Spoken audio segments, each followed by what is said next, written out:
पौराणिक कथा के अनुसार भद्र देश के राजा अश्वपति की कोई संतान नहीं थी। उन्होंने संतान प्राप्ति के लिए एक यज्ञ आरंभ किया। यज्ञ में मंत्रोच्चारण के साथ प्रतिदिन 1 लाख आहुतियाँ दी। ये यज्ञ 18 वर्षों तक जारी रहा। तत्पश्चात एक दिन सावित्री देवी प्रकट हुई और उन्होंने वर दिया कि राजन, तुम्हें एक तेजस्वी कन्या प्राप्त होगी।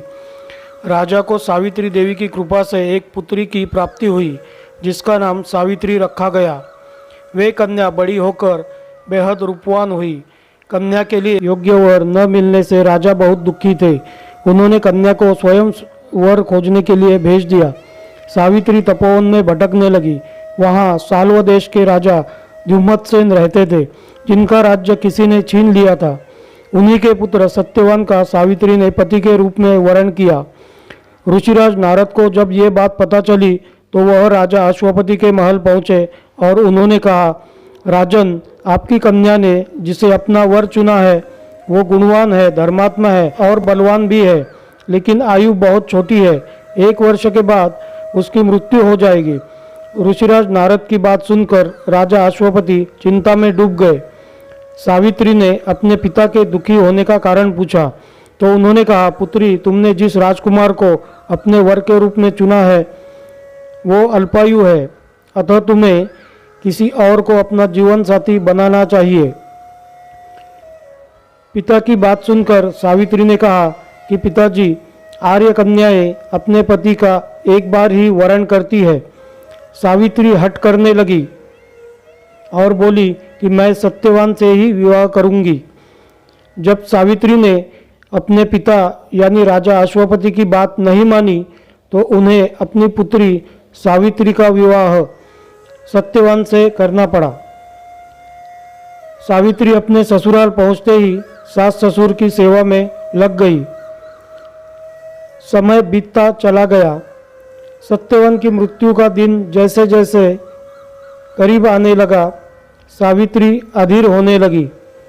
उन्होंने 3 दिन पहले से ही उपवास शुरू कर दिया। नारद मुनि द्वारा कथित निश्चित तिथि पर उन्होंने पितरों का पूजन किया। हर दिन की तरह सत्यवान उस दिन भी लकड़ी काटने जंगल गए। साथ में सावित्री भी गई।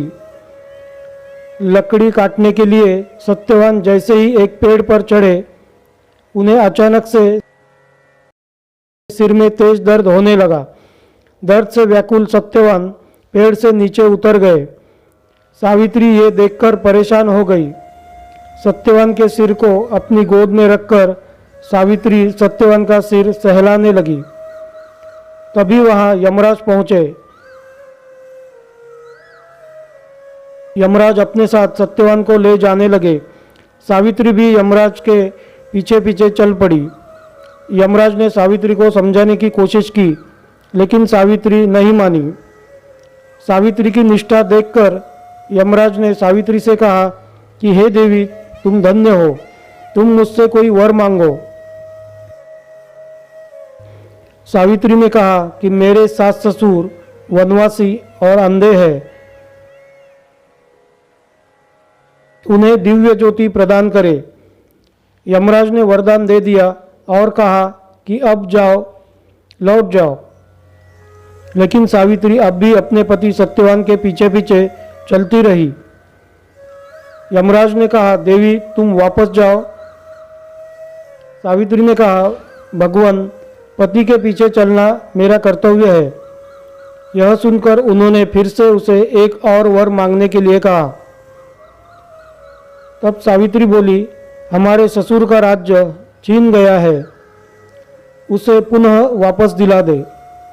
यमराज ने सावित्री को यह वरदान भी दे दिया, लेकिन सावित्री अब भी पीछे पीछे चलती रही। यमराज ने सावित्री को तीसरा वरदान मांगने के लिए कहा। इस पर सावित्री ने 100 संतानों और सौभाग्य का वरदान मांगा। यमराज ने यह वरदान भी सावित्री को दे दिया, लेकिन इस वरदान के मिलने के बाद भी सावित्री वापस नहीं लौटी। इस पर सावित्री ने यमराज से कहा कि प्रभु, मैं एक पतिव्रता पत्नी हूँ और आपने मुझे पुत्रवती होने का वरदान दिया है। यमराज जी समझ गए और सावित्री की बात सुनकर यमराज को सत्यवान के प्राण छोड़ने पड़े। सावित्री उसी वटवृक्ष के पास आ गई जहाँ उसके पति की मृत्यु हुई थी। सावित्री के आते ही सत्यवान जीवित हो गया और दोनों खुशी खुशी अपने राज्य के लिए चल पड़े।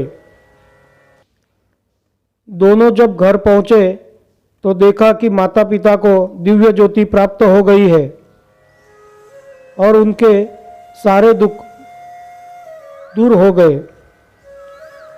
कहते हैं वट सावित्री व्रत करने और इस कथा को सुनने से जीवन साथी को लंबी आयु का वरदान प्राप्त होता है, साथ ही वैवाहिक जीवन में खुशियाँ भी बनी रहती है।